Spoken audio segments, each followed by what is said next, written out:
지금부터 중복상장 쟁점과 개선 방향 토론회를 시작하겠습니다. 오기영 의원님 인사 말씀 좀 부탁드리겠습니다. 지금 중복상장에 대해서 최근에 지난주인가 이제 이 정부 대통령실에서 함께 행사에 있었고 금융위에서 입장 발표를 한 게 있었습니다. 근데 이제 올 상반기에 구체적인 어떤 가이드라인을 만드는 작업이 있기 때문에 오늘 토론을 통해서 이런저런 제안과 의견을 좀 듣고 또 함께 소통하려고 합니다. 오늘 또 귀한 시간 내주셔서 고맙습니다. 네, 안녕하십니까. 보건복지위원회에서 일하고 있는 김유지라고 합니다. 오늘 좋은 토론회를 열어주신 오기영 의원님과 K자본시장 특별위원회 또 여러 전문가 여러분들께 감사드립니다.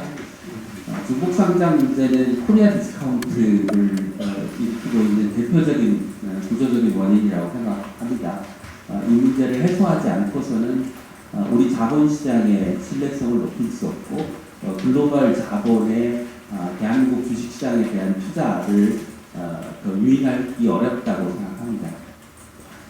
주주의 이익을 지키면서도 회사들의 자본 조달을 주식시장에서 원활하게 할 수 있도록 하는 균형점을 찾아야 하고 오늘 토론회에서 그 균형점을 잘 찾아주시면 저희들이 국회에서 입법으로 뒷받침하겠다는 말씀 드리겠습니다. 감사합니다. 한국 시장에서는 투자에 성공해도 투자 이익을 환수하기 어렵다는 얘기가 있는데 투자에 성공했다 이런 얘기는 아마도 예를 들면 유망 산업인 그 전기차 2차 전지 사업에 뛰어들고 시장을 개척하고 그런 데 성공했다가 됐거든요.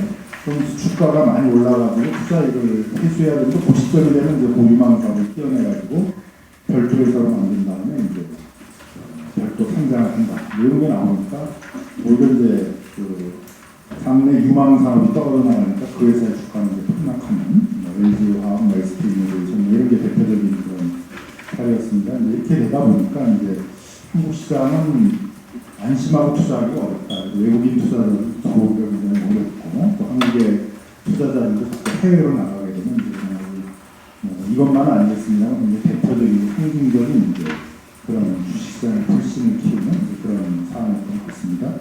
이걸 해결하기 위해서 자본시장법 개정안도 지금 나와 있고 아마 입법 여건이 국회가 아마 이제 하반기쯤 개정이 되면 아마 정무위원회가 제일 빨리 처리해야 될 도관 중인데 하나가 아닐까 생각됩니다만 있고 또 감독 규정을 통해서 증권거래소 감독 규정을 통해서 또 해결하려는 이제 그런 것들도 있고 또 자산운용사나 연기금들이 이제 이런 사례에 대해서는 대표적으로 그런 주식시장의 확신을 갖고 기업 가치를 훼손하는 이제 사례로서 소위 기업 가치 제고를 위한 스튜어디십 활동들을 통해 가지고 이제 막는 그런 이제 노력들도 아마 있을 거고 여러 가지 방식들을 통해서 이제 다시는 한국에서 이와 같은 사안들이 일어나지 않을 것이다라는 이제 확신, 믿음, 신뢰 이런 게 생긴 것 같습니다. 그래서 이런 걸 이제 보면서 외국인 투자자들도 많이 들어오고 또 한국의 투자자들도 해외로 나가지 않고 적극적으로 투자 한국에서 하게 되는 그런 계기가 되게 된 것 같습니다.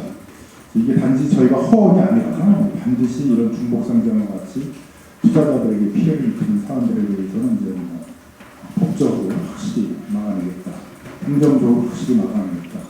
또 우리 시장에서의 플레이어들이 기관 투자자들이나 연기금들의 활동들을 통해서 막아내겠다는 확실한 믿음을 심는 그런 토론회가 됐으면 좋을 것 같습니다.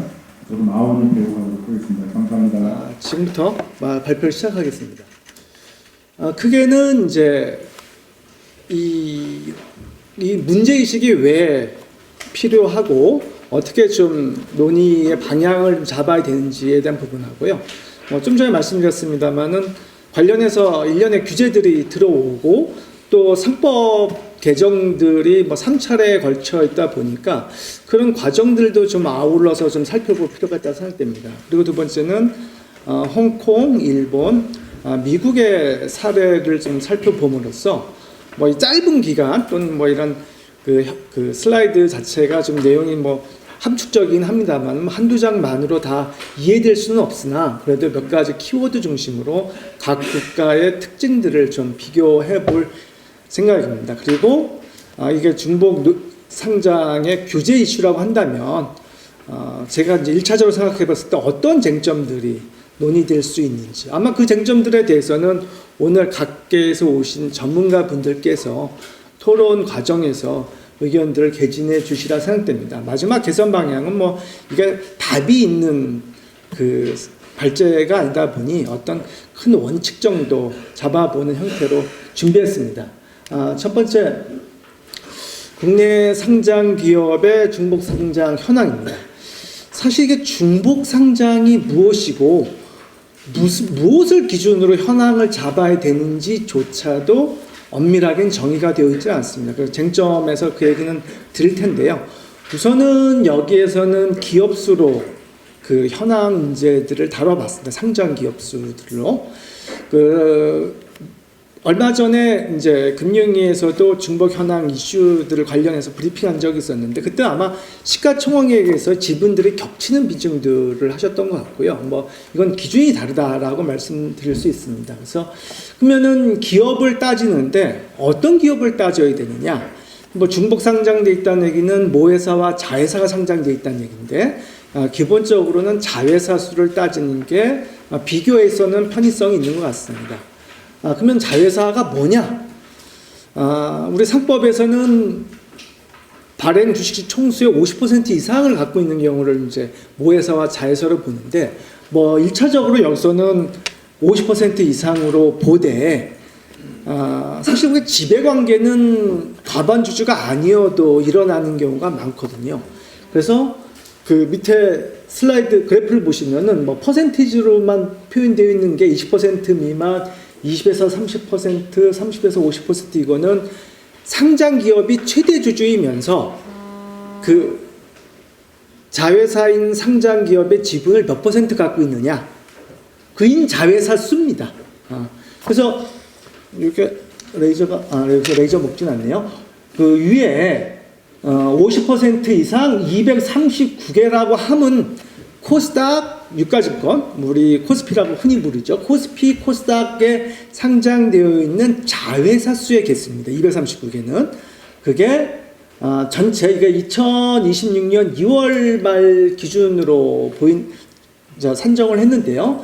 그때 이제 뭐 스펙이나 이러한 그 실제 기업이 아닌 경우를 제외하면 상장 기업을 한 2,539개 정도로 카운팅이 되는데, 그중 9.4% 자회사 기준 50% 이상 지분이 상장 기업에 들어가 있는 수가 한 239개 정도로 나오는 것 같습니다. 근데 이 숫자에는 사실은 좀 변동의 여지들이 있습니다. 제가 산정한 기업 그 데이터베이스 자체가 이게 이제 반기 보고서나 그 연간 보고서에서 일대 주주, 최대 주주와 최대 주주 지분을 가져오다 보니까 약간 오류들이 많습니다. 그래서 일부 기업들은 그러니까 특수관계인 지분까지 포함되어 있거나 실제 이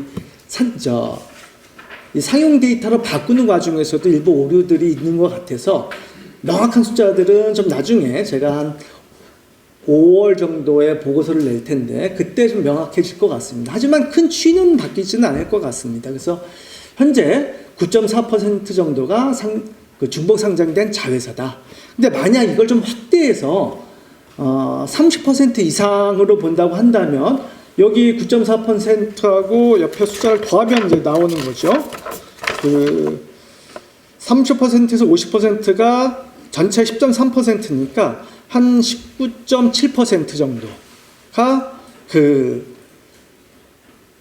중복 상장이다. 뭐 이제 정의를 좀 더 완화했을 때, 만약에 일대 주주가 상장 기업인 걸 전체로 해버리면 경우의 수는 굉장히 늘어납니다. 한 22.5%.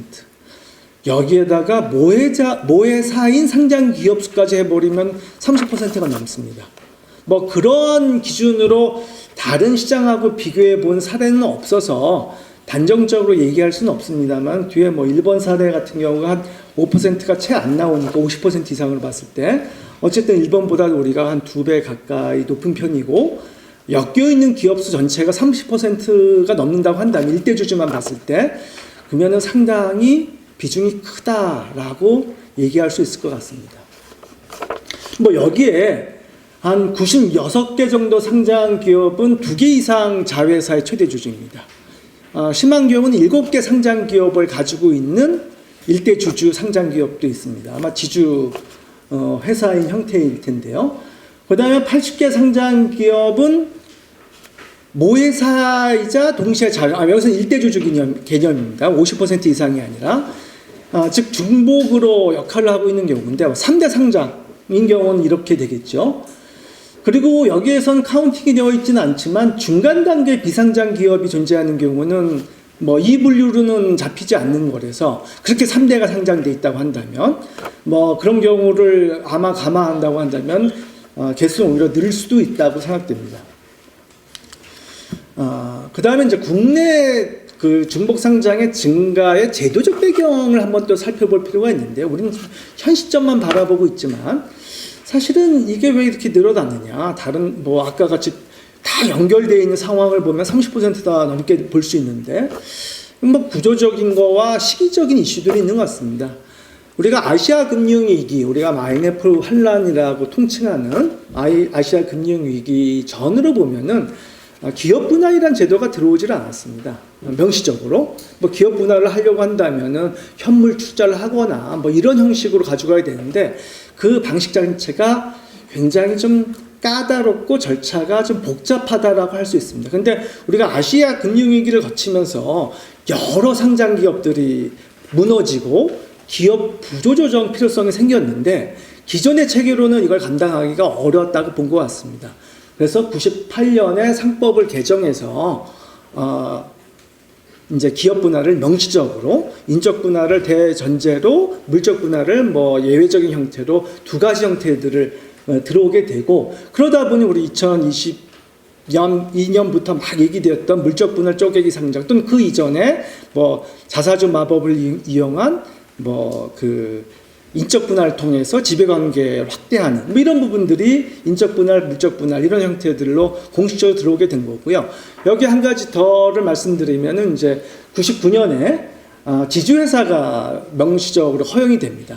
그 전까지는 지주회사가 오히려 불법이었는데 인정되지 않았는데 기존 순환 출자 구조 자체가 오히려 불투명 요소와 기업 구조조정에 방해된다고 봤던 것 같습니다. 이런 제도적인 배경이 한편 어떤 기존의 상장 회사들 간의 연결고리가 지주회사로 바뀌고 자회사가 상장되고 이런 형태들로 중복 상장들이 증가하지 않았나 생각됩니다. 뭐 아시다시피 그런 상황 속에서 뭐 2020년 LG화학의 물적 분할 선언, SK이노베이션의 물적 분할 선언 이런 부분들이 일반 주주들의 큰 어떤 사회적 관심과 반발이 일어나지 않나 싶습니다. 사실은 주가가 떨어지지 않았다고 한다면 좀 다른 문제였을 텐데 이 공시 발표 이후에 주가가 두 기업 모두 또는 관련 기업들이 다 주가가 하락하면서 이게 주식의 손실도 내지만 내지적으로 보면은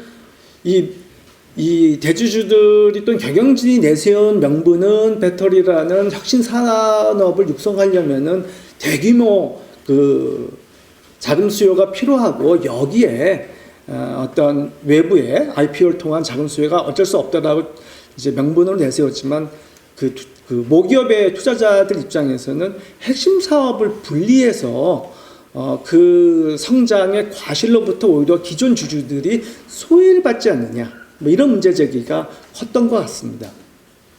그 문제에 대해서 뭐 계속 이어서 보겠습니다. 이건 뭐 제가 4년 전에 이제 했던 분석이었는데요. 뭐 간단히만 정리해 보면은 물적 분할을 공시한 게 T0 시점인데요. T0 시점부터 보면은 그 해당되는 모기업의 주가가 하락하는 모습을 보입니다. 일정 기간 후에 되돌아오긴 하지만 오렌지색으로 표현된 특히 유가증권 시장, 우리 코스피 시장에서 거기에 대형 물적 분할이 많았죠. 그 경우에는 그 경우가 좀 심했고 그것도 기간을 좀 더 당겨서 2017년부터 2021년까지 5년을 보면 더 그 심화 현상이 악화되었다. 즉 어느 순간부터 물적 분할은 투자자들한테 굉장히 나쁜 뉴스로 인식이 돼서 주가 하락의 큰 요인으로 되고 있다.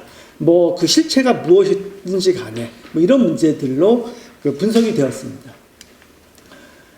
근데 이제 이 부분들을 물적 분할에서 중복 상장으로 확대해서 논의를 해볼 필요성은 그 기업 가치 훼손이라는 관점에서 물적 분할 선언했을 때 어떤 그 모기업의 주가 하락하는 단기적 이슈를 벗어나서 어떤 그 자회사가 상장하게 되면 모회사의 주가, 정확하게는 기업 가치. 여기서는 우리가 MB 레이쇼라는 표현을 썼는데 뭐 쉽게 보면 PBR로 보시면 됩니다. PBR의 가치가 우리가 뭐 1 미만인 경우 굉장히 기업 이제 밸류업을 해야 되고 기업 가치 제고에 압박을 받아야 된다 이런 얘기들이 계속 나오고 있는데 그 PBR을 재봤을 때 상장 전에 비해서 그러니까 자회사 상장 전에 비해서 자회사 상장 후에 이건 물적 분할만 얘기하는 게 아닙니다. 아까 제가 말씀드렸던 그 중복 상장의 사례들 특히 여기서는 그 4년 전에서는 일대 주주이면서 실제적으로 지배력이 있는 경우들로 규정을 했기 때문에 50%보다는 사례가 훨씬 많은 경우들인데요. 그 사례들을 보면 한 30% 이상 자회사 상장 후 기업 가치가 저평가되는 모습들이 실증적으로 관측되었다라고 할 수 있고요. 그리고 이게 자회사 오른쪽 그 히스토그램을 보시면 막대 그래프의 그 표본들이 이제 히스토그램이죠. 자회사 기업 가치, 즉 PBR 대비 모회사의 기업 가치를 분자로 뒀을 때 1 미만인 경우들이 대부분입니다. 즉 자회사가 상장되고 나서 자회사의 PBR과 모회사의 PBR을 비교해 놓으면은 즉 자회사의 PBR보다 모회사의 PBR이 더 안 나온다는 거죠. 그 비중 자체가 한 20% 정도 저평가되는 것으로 나타나고 있습니다. 평균이 한 0.73이니까 한 27% 정도 저평가되고 있습니다. 그리고 이러한 저평가 이슈는 비단 모회사만에 국한된 이슈가 아닙니다. 중복 상장된 자회사는 같은 시점에 신규 상장된 일반 회사들, 그러니까 이 지배관계 없이 그냥 회사로서만 상장되어 있는 경우들보다도 PBR 가치가 낮았습니다. 한 20% 이상 낮았습니다. 그래서 기존에 중복 상장되어 있는, 그러니까 신규 상장 과정뿐만 아니라 기존에 중복 상장되어 있는 경우들도 기업 가치가 낮더라 하는 것 자체는 2019년 증권학회지에 박진 교수님 등이 낸 그 지주회사 그 가치 평가에서도 실증적으로 분석이 됐습니다. 당시 지주회사가 아닌 비지주회사나 또는 자선회사에 비해서 그 중복 상장 지주회사의 그 기업 가치 PBR이 떨어지는 것으로 나타났습니다. 좀 더 이제 논의를 좀 더 진전해 보겠습니다. 중복 상장은 2022년 규제 이후에도 지속적인 상황입니다. 그리고 물적 분할 자회사 상장은 예전에도 그렇게 많지는 워낙 대규모가 많다 보니까 시선을 끄는 것이지 개수로 아주 주종을 차지한다라고 볼 수는 없습니다. 2010년에서 2021년 과거 제가 분석했을 때 물적 분할 자회사 상장 개수는 17개 정도에 불과합니다. 물론 그 규모나 영향력에 있어서는 뭐 큰 경우들이 많았습니다만. 그리고 전체 그 기간 동안 788개 신규 상장 중에서 어떤 이런 중복 상장 평균 지분이 한 44% 정도로 자회사되는 거는 연평균 13개. 그리고 이제 최근 데이터를 제가 업데이트를 해봤는데 이거는 이제 그 재상장을 인적 분할 재상장을 포함한 건데 50% 이상을 보면은 작년에도 한 9개 정도가 상장이 됐습니다. 그리고 전통적으로도 22년 이후에도 뭐 계속 뭐 10개, 5개, 6개, 9개 이렇게 뭐 이런 형태로 계속 상장은 되었습니다. 아시다시피 2022년 규제 이후로 물적 분할 자회사 상장은 금지가 된 것은 아니지만 거래소의 상장 심사 단계에서 굉장히 까다로운 질적 심사를 받게 되어 있습니다. 그다음부터 규제 영역은 아주 간단하게 말씀드리겠습니다. 2020년부터 관련 이슈들이 많이 제기가 되니까 2022년부터 기업 지배 구조 보고서에 물적 분할 시 주주 소통 노력을 명시하도록 했습니다. 당시에는 이게 대상이 이제 자산 2조 원의 코스피 기업인데 올해부터는 이제 코스피 전체 기업으로 확장이 되었고요. 그리고 특히 이제 10월 이후부터는 좀 더 9월부터는 좀 더 강한 규제들이 나가게 되는데 10월부터는 물적 분할 공시를 강화하도록 했고 12월에는 아예 자본시장법 시행령을 개정해서 물적 분할 시 반대 주주한테 주식 매수 청구권을 부여했습니다. 그리고 9월부터는 한국거래소 상장 규정을 개정해서 그 물적 분할 자회사 대상으로는 상장 심사를 강화했습니다. 그리고 당시에는 이제 물적 분할 후 5년 이내 기업들만으로 제한했다가 작년 7월에는 그 조항마저도 삭제를 해서 물적 분할 자회사 상장하려고 한다면 뭐 그 기간에 관계없이 까다로운 심사를 받도록 되어 있습니다. 그리고 2024년 12월에는 뭐 그 시대적인 상황 때문에 시행되진 않았습니다만 모회사 일반 주주에게 자회사 IPO 주식의 한 20% 이내에서 우선 배정을 하겠다라는 당국의 발표도 있었습니다. 뭐 이 부분 자체는 아직 시행되진 않았기에 오늘의 논의에서도 함께 포함해서 논의를 할 수 있을 것 같습니다. 그리고 나서 여러분들도 잘 아시다시피 최근 그러니까 작년부터 올 초까지 1차 상법 개정, 2차 상법 개정, 3차 상법 개정으로 이 자체가 뭐 중복 상장 자체를 직접적으로 규제하는 것은 아니지만 가장 상위법으로 어떤 그 일반 주주의 이익이 보호되도록, 그리고 첫 번째 그 개정에서는 이사의 충실 의무들이 확정이 돼서 그 주주 전체로의 어떤 이익을 보호하도록 되어 있기 때문에 사실 이 부분들은 아직까지 뭐 그 실효성들은 지켜봐야겠습니다만 그 효과들에 따라서는 어느 규제 이상으로 강한 규제가 될 수 있다라고 생각됩니다. 지금부터는 해외 사례들을 좀 핵심 키워드 중심으로 말씀드리겠습니다. 홍콩의 사례가 어떻게 보면은 우리 여건하고는 굉장히 비슷한 문제의식과 규제 방향으로 흐른 사례라고 할 수 있습니다. 사실 홍콩이 가장 명문화되어 있기 때문에 제가 이제 홍콩 사례를 가져왔습니다만은 말레이시아, 인도, 뭐 인도네시아, 뭐 태국, 약간 넘게 보면은 싱가포르까지 유사한 문제의식을 갖고 있습니다. 무슨 문제의식이냐? 가족 기업이 계속 자회사를 쪼개서 상장함으로써, 그 쪼갠다는 의미는 우리의 뭐 물적 분할하고 개념이 좀 다를 수는 있습니다만 기업 분할의 형식을 거쳐서 자회사를 상장해서 수직 구조로 지배를 하는 형태들을 완성하는데, 이 부분들이 너무 많기도 하고 원래 모 회사의 핵심 사업 자산과 사업 분야를 자회사에서 상장하다 보니 어떤 껍데기만 남는 이슈들이 90년대 중반부터 계속 두드러졌습니다. 그 중에서 이제 홍콩 사례들을 가져와 보면은 뭐 약간 이제 익숙하실 거예요. 뭐 리카신 가족 소유의 어떤 이 CKI가 지금은 가장 유명한 기업이긴 합니다만은 당시로는 이미 그 70년대 상장되어 있던 춘콩 홀딩스가 있고 홍콩 거래소 상장되어 있습니다.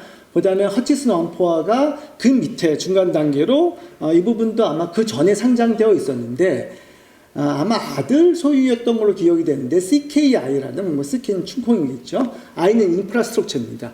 중국에 퍼져 있는 본토에 퍼져 있는 인프라 사업부를 다시 모아서 그것만 다시 96년에 상장을 하게 됩니다. 그러다 보니 이 세 가지 회사만 상장되어 있는 건 아니고 이 계열의 상장은 전체적으로 9개 이상으로 제가 기억이 됩니다. 아마 구체적인 숫자는 확인을 해봐야 될 것 같습니다만 어쨌든 대표적인 사례만 가져와도 이렇게 3피라미드 구조의 수직 지배 구조가 완성이 되었고, 이 부분이 뭐 리카신 가문뿐만 아니라 우리가 홍콩에 가시면은 그 귀금속 체인으로 많이 보는 뭐 주대복을 갖고 있는 청 가문의 뉴 월드 디벨롭먼트도 마찬가지 형태로 부동산 계열을 쪼개서 자회사로 상장하고 이런 문제들이 90년대 중반에 굉장히 많아졌습니다.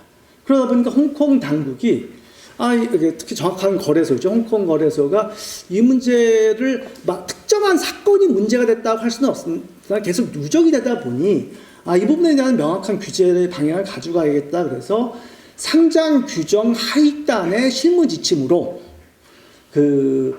PN 15이라는 실무 지침을 제정하게 됩니다. 이게 이제 97년에 제정하고 지금 몇 번의 개정을 거쳐서 현재 오게 됐는데요. 가장 핵심은 거래소 사전 승인입니다. 자회사를 쪼개서 상장하려고 한다면 그 상장 신청 이전에 이 자회사가 사실 기존 상장회사에서 분리된 것에 관련되어 있는 증빙 서류들을 제출하도록 되어 있고, 이거 자체는 사전 승인입니다.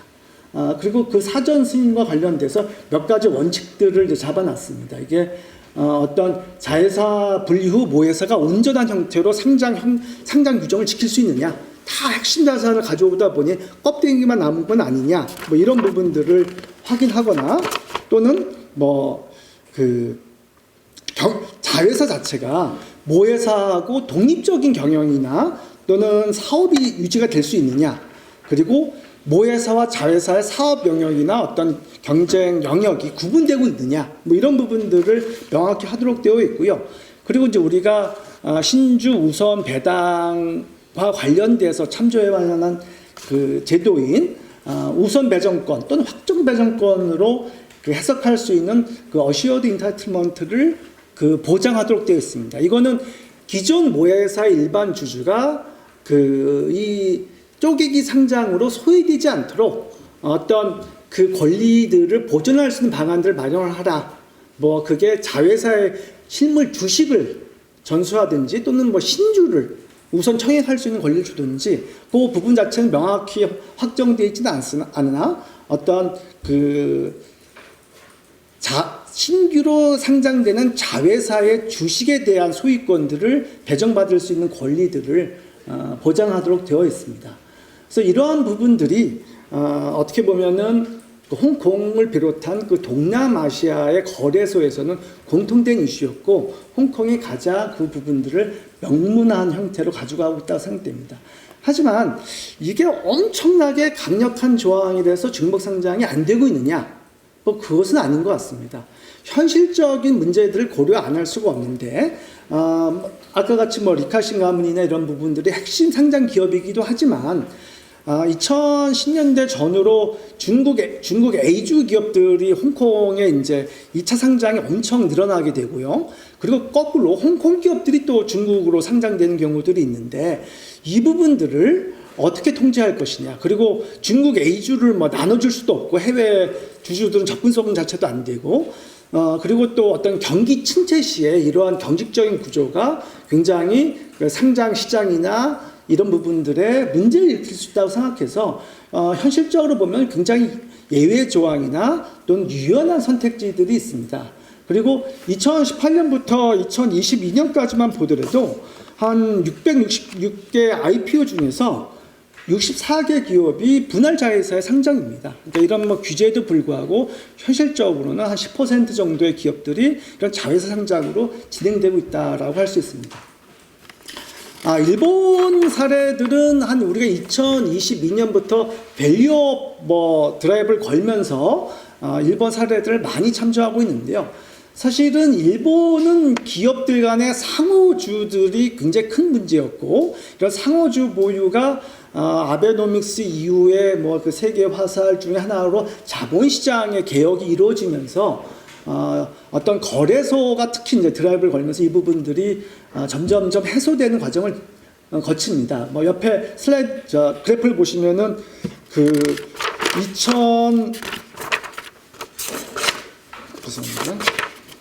2014년에는 그 도쿄증권거래소에서 50% 이상을 그 중복으로 봤을 때 자회사 수가 324개였는데 2025년에는 216개로 점차 줄고 있습니다. 그래서 현재는 그 동증의 한 5.6%가 이런 중복 상장 자회사 그 비중이라고 할 수 있습니다. 근데 일본의 사례들은 이미 예전에 소개가 많이 됐기 때문에 간단히 말씀드리면은 거래소가 드라이브를 걸어서 연성규범 형태로 기업 지배 구조 보고서에 소명해라. 특히 2023년부터 PBR 1 미만 기업에 대해서 어떤 그 이름을 공개하고 공개적으로 압박하는 조치들이 강화가 되었는데요. 그때 특히 중복 상장 기업들에 대해서는 이 압박감이 좀 더 배로 다가왔다고 합니다. 왜 둘 다 기업 가치도 낮은데 이런 구조를 왜 유지하느냐? 투자자한테 소명해라. 뭐 이런 압박 과정이 계속 먹히고 또 일련의 이제 규제들 2023년 12월에는 뭐 소수주주 보호 관련 공시 강화가 있었고 지배주주 기업의 독립이사 역할에 대한 이제 공표들을 하다 보니까 기업들이 이런 압박에서 스스로 벗어나기 위해서 뭐 신규 상장이 아니라 기존에 중복 상장되어 있던 기업들의 그 구조들을 해소하는 작업들이 벌어집니다. 2024년만 해도 그 일본의 무무증권사의 발표에 따르면 23개 기업이 이런 중복 상장을 해소하려는 공개 매수나 뭐 이런 주식 교환들이 시도가 있었다라는 그 보고가 있었습니다. 그래서 사실은 그 중복 상장에 대해서는 일본은 굉장히 거래소의 드라이브 속에서 연성 규범만으로도 점차적인 해소 과정을 거친다고 말씀드릴 수 있고요. 다만 우리하고 문제의식이 약간 포인트가 좀 다른 게, 우리는 모회사의 일반 주주 보호에 대한 관점, 그 IPO 관점이 많이 등장하고 있는데, 일본에서 주로 문제가 되고 있는 것은 기존의 상장 구조에서 자회사의 일반 주주가 모회사로부터 경영이 독립되어 있지 않다 보니 기업 가치가 훼손되고 있다. 뭐 대표적으로 일본 제철의 자회사들, 뭐 NS솔루션즈나 또는 오사카 스틸 뭐 이런 경우들에 있어서 행동주의 펀드들이 모회사 출신들 이사들이 상당 그 독립이사 역할을 못 하고 있다. 독립이사로 만들어 달라. 뭐 오사카 스틸 같은 경우에는 일본 제철 보고 자회사 매각해라. 뭐 이런 압박들이 상당히 강해지고 있습니다. 뭐 어쨌든 신규 상장만 보면 그 일본에서도 뭐 일정 정도는 이런 중복 상장을 계속 이어지고 있긴 하고 있습니다. 그리고 우리가 자본시장 얘기할 때마다 항상 미국 예를 빼놓을 수는 없는데요. 근데 사실 미국은 환경과 규제 어떤 형식 이런 부분이 너무 이 부분에서는 차이가 있다라고 생각됩니다. 미국도 간단하게 이제 배경을 말씀드리면은 우리 2000년대 초에 엔론이나 월드컴 이런 대형 회계 스캔들이 터지지 않습니까? 그래서 나온 게 이제 사베인-옥슬리 연방 규제인데요. 사베인-옥슬리법에서는 회계 투명성과 어떤 보고의 독립성 이런 부분들을 강조하기 위해서 감사위원회의 독립성들을 의무 조항으로 갖게 됩니다. 그리고 나스닥이나 뉴욕증권거래소가 상장 규정을 이제 강화해서 독립이사를 과반수로 가져가고 그 보상위원회나 또는 후보 추천위원회들을 구성해라 독립적으로, 이런 부분들을 상장 규정을 강화하게 됐는데 2000년대 초에 미국도 우리가 뭐 미국은 지배주주가 없다라고 작다라고 가지고 사실은 개수로 보면 작은 건 아닙니다. 뭐 워낙 대기업 중에서 그 영향력이 크지 않을 뿐이지 또 전통적인 가족 기업들이나 이런 부분들에서는 지배주주가 적지 않게 있었는데요. 이런 기존의 지배주주의 반발이 나타납니다. 그래서 거래소가 이 부분에 대해서 타협을 본 게, 이건 뭐 중복 상장 자체가 그 타겟은 아닙니다. 중복 상장을 아우르는 개념이 이제 결국은 지배주주가 있는 기업이겠죠. 그런 지배주주가 있는 기업들의 대상으로 공시만 한다면 거래소 상장 규정의 그 까다로운 조건들 3가지는 예외로 인정해 주겠다. 하지만 연방 규제는 피할 수 없기 때문에 독립감사위원회는 여전히 유지가 되고 있습니다. 뭐 이런 형태로 그 미국에서는 어떤 그 컨트롤드 컴퍼니라는 형태의 그 공시와 연방 규제가 유효한 상황 속에서 뭐 그래 그 경영의 시너지 자체는 인정할 수 있다라고 해서 뭐 독립이사로 가반을 안 채워도 되고 보상위원회나 뭐 추천위원회의 독립성이 일정 정도 낮아져도 인정하겠다 형태로 가져가고 있습니다. 뭐 개수를 명확히 볼 수는 없습니다만 그 중에서 중복 상장을 보면은 분명히 없는 것은 아닙니다. 하지만 이제 중복 상장 케이스를 사례를 추정해 보면은 대부분에 있어서는 기업 재편 과정 중 어떤 일시적인 경우가라고 볼 수는 있습니다. 뭐 우리하고는 기업 분할의 제도가 달라서 이와 유사하게 이제 에쿼티 카브아웃이 그나마 유사한 형태인데, 그러니까 결국은 기존 자회사의 지분에서 한 20% 이내로 공모를 해서 또 공모와 신주 발행을 통해서 중복 상장을 하게 되고, 결과적으로는 아예 분리하거나 경우에 따라서 다시 완전 자회사를 편입하거나 뭐 이런 경우가 일반적이긴 하지만 그 인텔과 모빌아이 같은 사례처럼 뭐 상당 기간 유지되는 경우들도 많습니다. 뭐 그래봐야 한 4년 정도지만 뭐 그 과거에도 좀 더 있었던 사례들이 있어서 이런 경우가 뭐 미국은 일률적으로 존재하지 않거나 또는 뭐 마음껏 자유롭다라고 볼 수 없는 여러 가지 층위의 그 기업들이 존재하고요. 다만 그 인텔과 모빌아이 사례를 보더라도 어떤 되게 이제 인텔의 그 투자한 주주들로 통해서 모빌아이가 사실은 자율운전 관련 자회사인데요. 기업 가치가 별로 안 좋습니다. 이거 왜 유지하냐? 빨리 매각해라. 이런 압박은 계속 미디어를 통해서 존재는 하고 있습니다.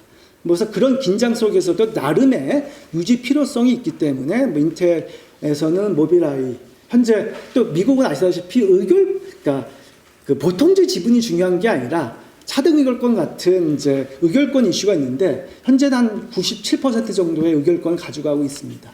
그래서 미국도 뭐 우리하고 직접 비교하기는 어렵지만 뭐 일부 존재하고 대부분은 뭐 일시적이다라고 할 수 있습니다. 이제부터 쟁점 사항을 아주 간단히 제가 좀 시간을 좀 약간 초과하긴 했는데요. 간단하게만 오늘 이제 패널 분들께서 논의하실 내용들을 미리 한번 좀 살펴봤습니다. 우선은 중복 상장이 무엇이냐, 어디까지 볼 거냐, 뭐 이런 문제가 있는 것 같습니다. 지분율 50%가 상법상의 규정이고 아까 일본도 그렇게 보고 있습니다. 뭐 정확한 의결권이지만 뭐 일본이나 우리나라는 아직 차등 의결권이 뭐 상장 회사에서는 거의 뭐 없는 게 사실이기 때문에 보통주의 지분율로 50%. 근데 야 실제 이게 보면은 40%나 30%도 거의 뭐 지배하고 있는 건데, 그래서 그러면 30%로 낮출 것이냐, 경우에 따라서는 20%로 낮출 것이냐, 뭐 이런 문제, 아니면 연결 재무제표 상의 어떤 그 종속 여부, 이게 실질 지배죠. 뭐 이렇게 볼 것이냐, 또는 의결권으로 볼 것이냐, 뭐 이런 부분들이 현실적으로 기준을 뭐 정하면 되긴 하겠으나 그 나름의 차이는 분명히 존재할 수밖에 없을 것 같습니다. 그리고 아까 모두에서도 잠깐 말씀드렸지만 중간 비상장 회사가 있는 경우, 그리고 사례는 드물지만 국내도 좀 있는데요. 모 회사가 거꾸로 나중에 상장하는 경우, 뭐 이런 경우들도 뭐 어떻게 할 것이냐. 그리고 뭐 홍콩에서도 많이 얘기가 되어 있는데 해외 상장. 근데 홍콩의 PNPF팀은 해외 상장도 규제합니다. 해외 상장을 하려면 어차피 모 회사는 홍콩거래소 상장되어 있으니까 자기네 홍콩거래소 상장이 아니어도 그 PNPF팀을 제출해야 됩니다. 하지만 미국, 일본 이에 대한 별도 규정은 없습니다. 그리고 이제 해외 상장 기업 자회사의 국내 상장에 대해서는 사실 지금도 일본 상장 회사들의 자회사들 또는 뭐 사우디 상장 회사의 자회사 뭐 이런 경우들이 들어와 있는데요. 이런 부분들은 어떻게 볼 것이냐, 뭐 이런 부분들에 대한 얘기들이 있을 것 같습니다. 그 다음으로 대부분의 논의가 이제 신규 상장에 초점을 갖춰져 있는데, 중복 상장이 정말 기업 가치 훼손의 문제라고 한다면 사실 거의 대부분은 기존 상장 기업이고, 기존 상장 기업의 문제를 어떻게 해결할 거냐라고 초점을 옮긴다고 한다면 또 한편으로 너무 그 수와 비중이 크다 보니 감당이 굉장히 쉽지 않겠구나 하는 생각이 듭니다. 그래서 이걸 일시에만 해소하는 것은 뭐 어떠한 뭐 일들도 가능하지는 않을 듯 하고요. 아까 제가 봤습니다만은 일대주주로 보면 모회사 수도 한 350개가 넘습니다. 전체 기업 수로 보면은 뭐 엄청난 기업들의 지분 변동이 나타날 수밖에 없는 거고, 그 중에는 뭐 한전 자회사처럼 공기업이 갖고 있는 중복상장들도 있습니다. 뭐 이런 부분들은 어떻게 해소할 것이냐.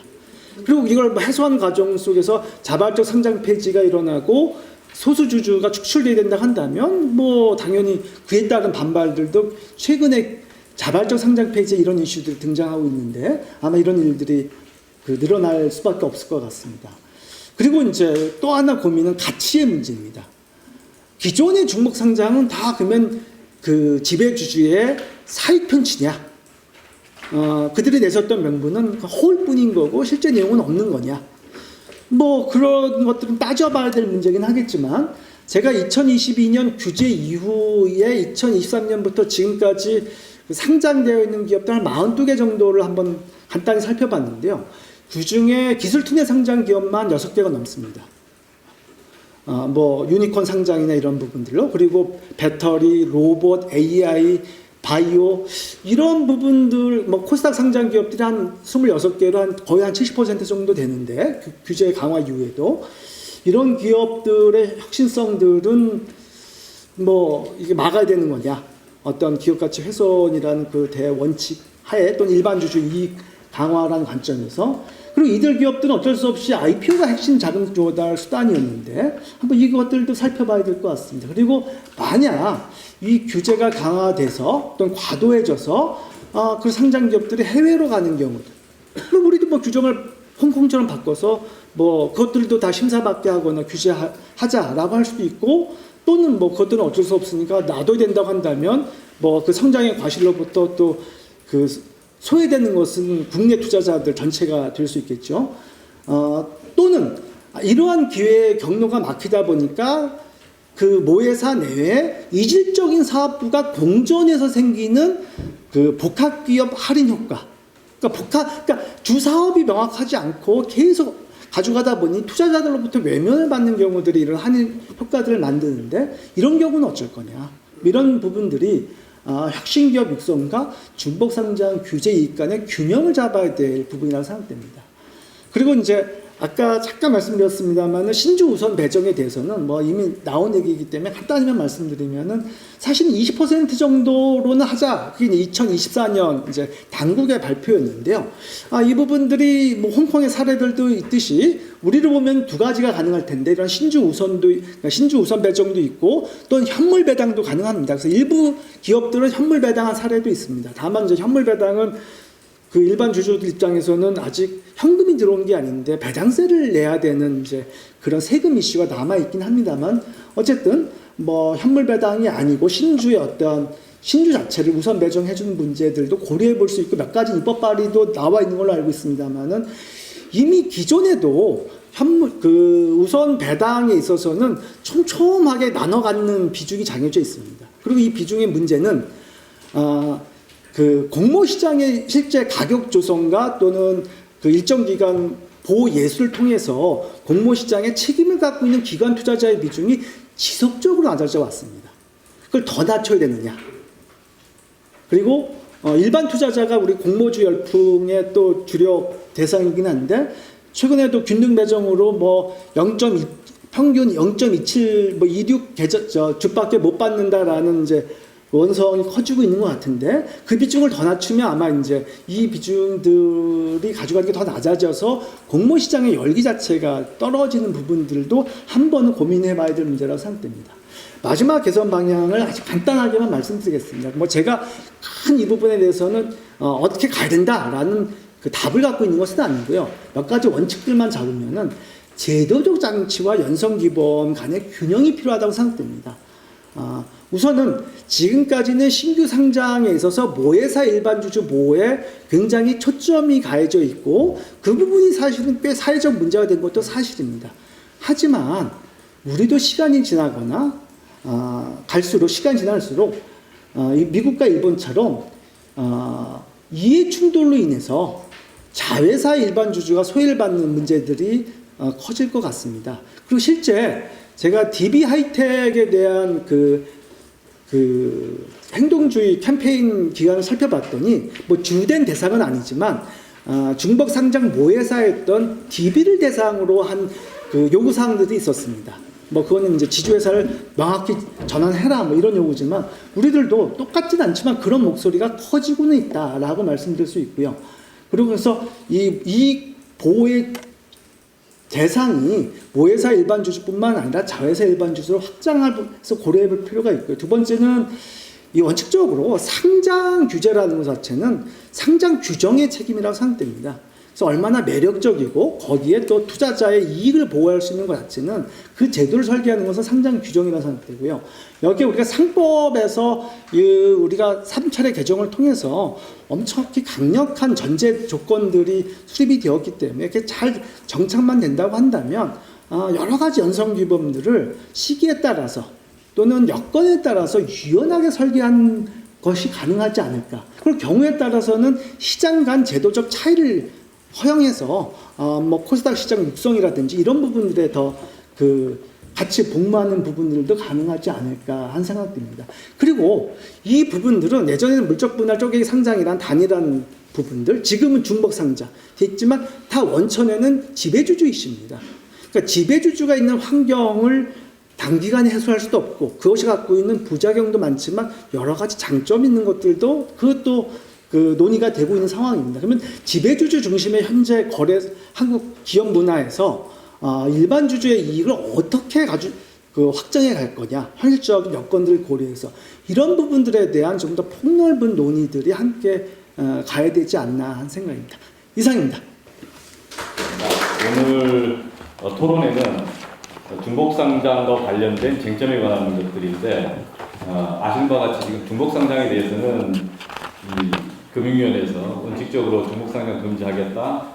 그리고 한국거래소 상장 심사할 경우에 원칙적으로 거래한 중복 상장을 원칙적으로 금지하는 내용으로 관련 규정을 2분기 중으로 의견을 수렴하겠다. 그리고 지금 오늘 이 행사도 그런 의견 논의하는 과정이라고 이렇게 저는 이해를 합니다. 또 하나는 자회사 중복 상장하는 경우에 모회사 이사회에서 주주의 충실 의무가 제대로 작동되는지를 어떻게 한번 검토해보고 또 제도적인 대안을 모색하겠다. 그래서 필요한 조치로 올해 6월까지는 거래소 상장 규정 제정하겠다.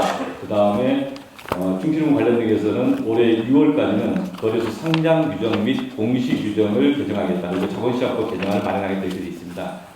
국회는 이후에 올해 6월 이후부터는 자본시장법 개정안을 어떻게 검토할 것인가 이 논의를 시작해야 됩니다. 그런 맥락 속에서 오늘 행사를 준비하고 있다는 말씀을 좀 드립니다. 먼저 이문택 건국거래소 유가증권시장 본부장님께서 토론해 주시겠습니다. 부탁드립니다. 저희가 지금 거래소 입장에서 이 나오는 부분들을 어떻게 해야 될지 이 부분들은 지금 이제 위원님께서 말씀해 주신 대로 6월 중 이전까지 이제 준비를 할 예정이고요. 그 규정 자체에 대한 부분은 가이드라인 자체가 지난 18일에 정부에서 이제 정책 발표 와중에 중복 상장에 대한 기본적인 골격이나 이런 부분들은 이제 어느 정도 정해져서 내놨기 때문에 거기에 맞춰서 뭐 소위 말해서 상장 규정의 개정을 통한 중복 상장에 대한 심사 가이드라인 이 부분이 이제 발표가 될 것으로 저희도 준비를 하고 있습니다. 이 부분은 저희가 이제 금융위 그 정책당국하고 같이 협의를 잘 하고 있고 수많은 고민을 또 금융위에서도 계속 상당한 고민을 같이 해주시고 계시기 때문에 뭐 그동안 지금 발표됐던 중복 상장의 원칙적 금지라는 기조하에서 그 부분들이 이제 정확하게 가이드라인 쪽에서는 나올 것 같고요. 다만 이제 지난 18일 발표와 지금 오늘 내용 이 부분들을 기초로 했을 때에는 그간의 그 내용 중에서 중복 상장의 범주를 어디까지 볼 것이고 어떤 범주 내에서 심사를 이어갈 것이냐라는 게 그동안의 좀 화두였다면 지난 18일에 발표된 내용을 보고 기본적으로는 이제 어느 정도 인지는 하셨을 것이라고 생각을 합니다. 그래서 중복 상장의 어떤 가이드라인이라는 것 자체가 기본적으로 출발점이 중복 상장이 어느 범주까지가 중복 상장이라는 범주 속에서 시작이 되느냐 그게 제일 관건이었다고 생각을 하고 있고요.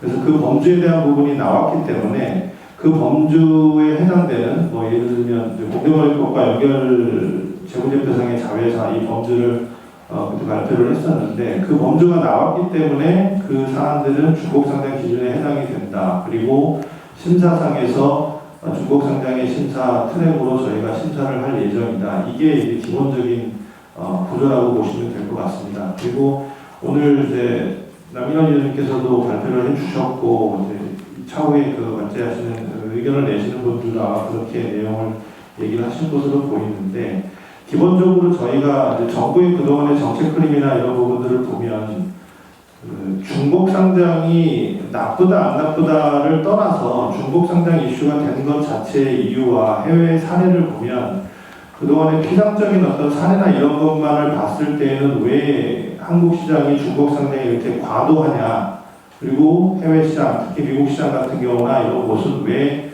중복 상장이 거의 없는가 이런 부분들이 단순히 수치로만 좀 이해되는 부분도 좀 있었습니다.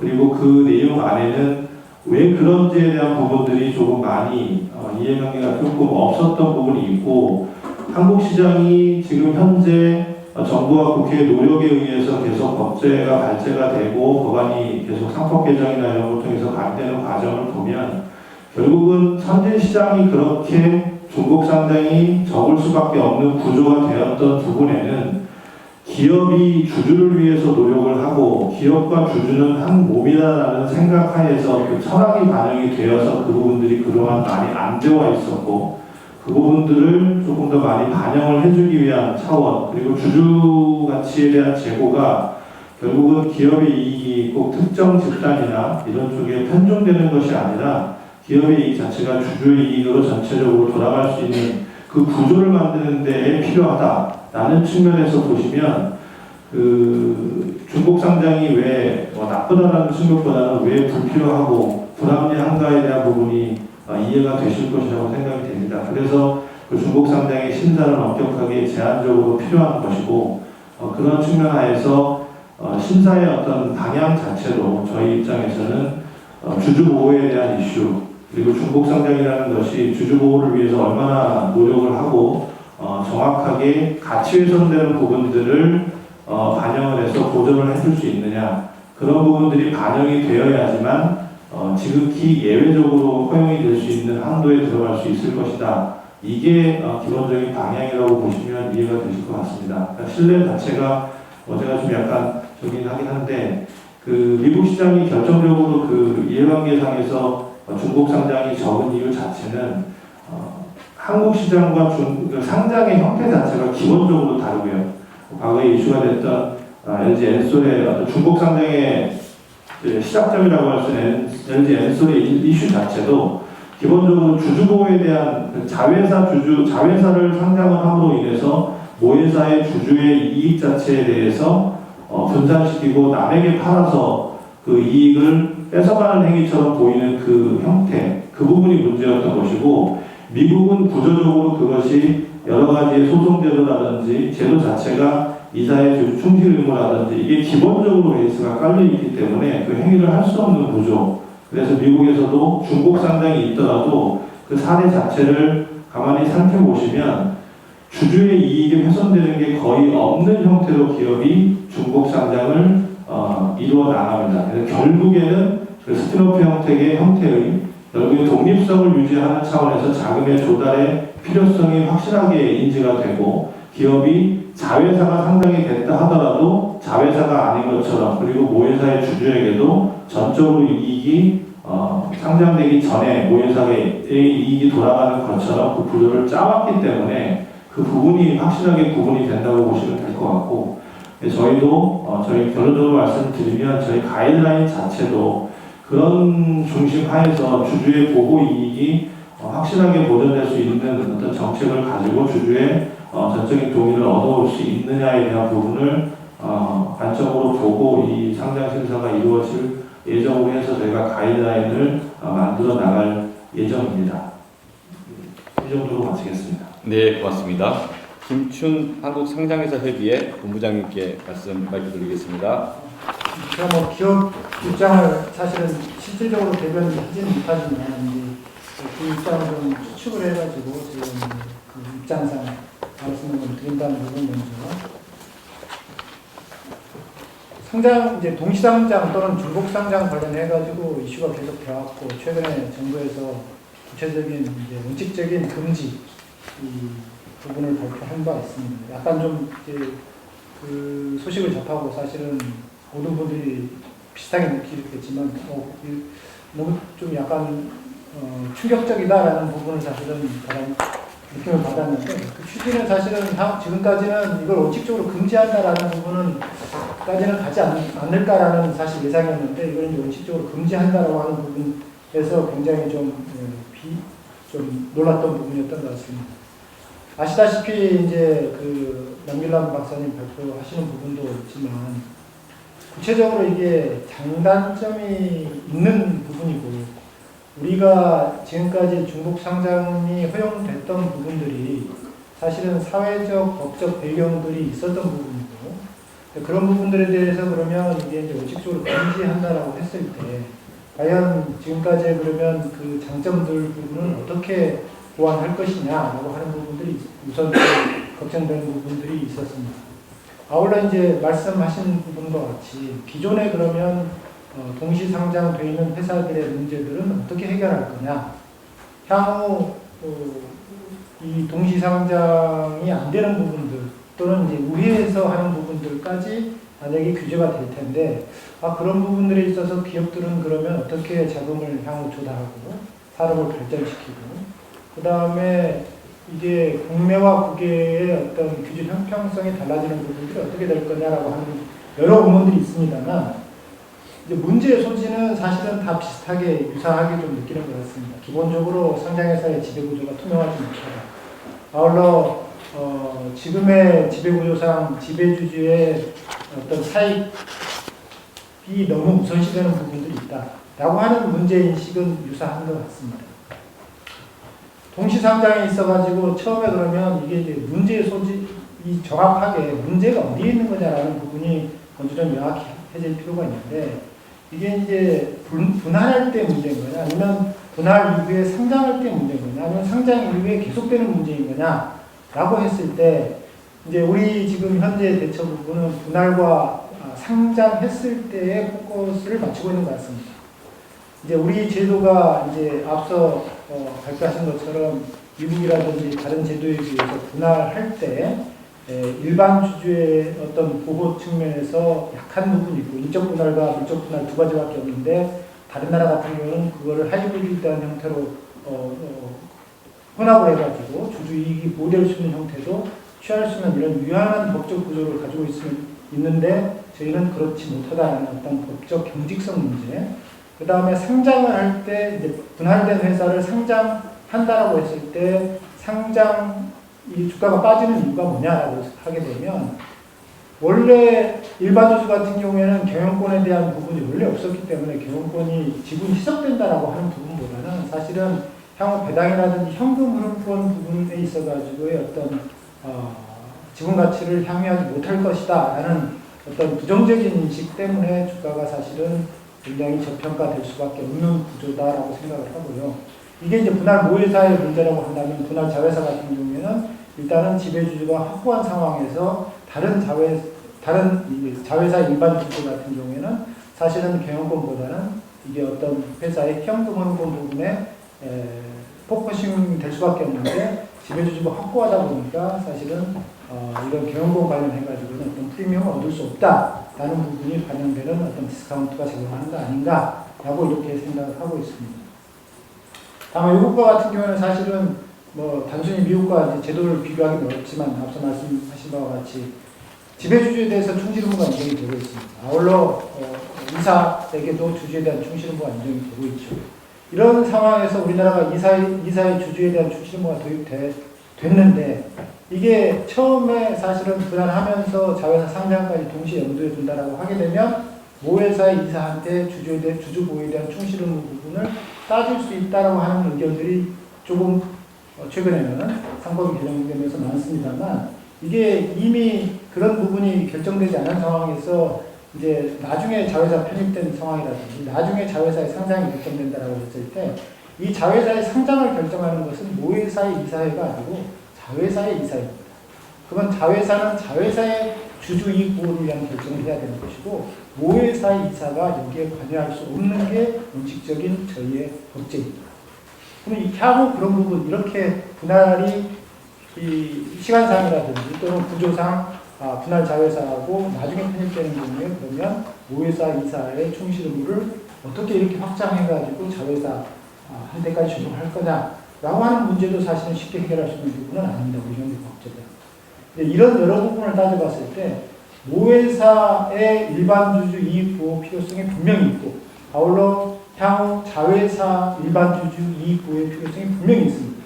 왜냐하면 아시겠지만 이제 모회사에도 지배주주가 있는 것이고 그 지배주주가 회사를 통해 가지고 자회사를 지배하는 구조가 저희 나라에서는 일반적인 지주회사 체제에서 일반적인 구조이기 때문에 그렇습니다. 그러면 이런 부분에 대해서는 향후 어떻게 일반 주주를 보호할 거냐라고 하는 문제가 사실은 논의가 돼야 될 필요가 있는 것이죠. 단지 이제 어떤 모자 회사 간의 자회사 상장을 금지하겠다라고 하는 부분만으로 해결할 수 없는 부분들이 사실은 있는 겁니다. 그래서 이걸 좀 더 이게 논의가 앞으로 좀 더 이제 진전이 되겠지만 모자 회사 상장 문제는 단지 물적 분할 후 분할 자회사의 재상장 문제에 국한되는 부분은 아니고 이제 향후 모자 관계 회사에 있어서 다른 자회사 또는 나중에 자회사로 편입되는 경우에 그런 자회사들의 상장을 어떻게 할 건지 또는 모회사를 오히려 비상장 회사화하고 자회사만을 상장시키는 경우들이 그러면 또 그런 부분을 이 모자 회사 상장이 금지된다고 한다면 자회사만을 상장시키는 형태들이 계속 이렇게 이루어지는 부분도 또 이루어지게 될 것입니다. 이런 경우들에 있어가지고 자회사 이익과 모회사 이익 이런 부분들을 어떻게 고려할 거냐라고 하는 부분에 있어서는 사실은 좀 더 충분한 추가적인 논의가 필요하다고 생각을 합니다.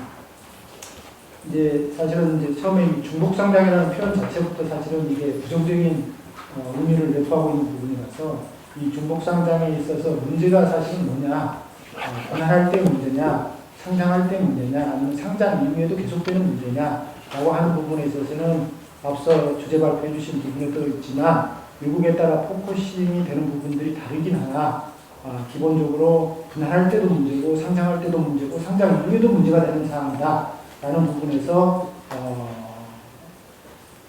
다방면으로 문제에 따라 해결 방안들이 제시되면서 해결돼야 되고 아울러 이 상장하는 부분들이 우리 산업발전, 그다음에 기업의 자금 조달하고의 어떤 효익 비용 부분을 어떻게 고려해가지고 합리적인 균형점을 찾을 거냐 하는 부분들이 논의됐으면 좋겠습니다.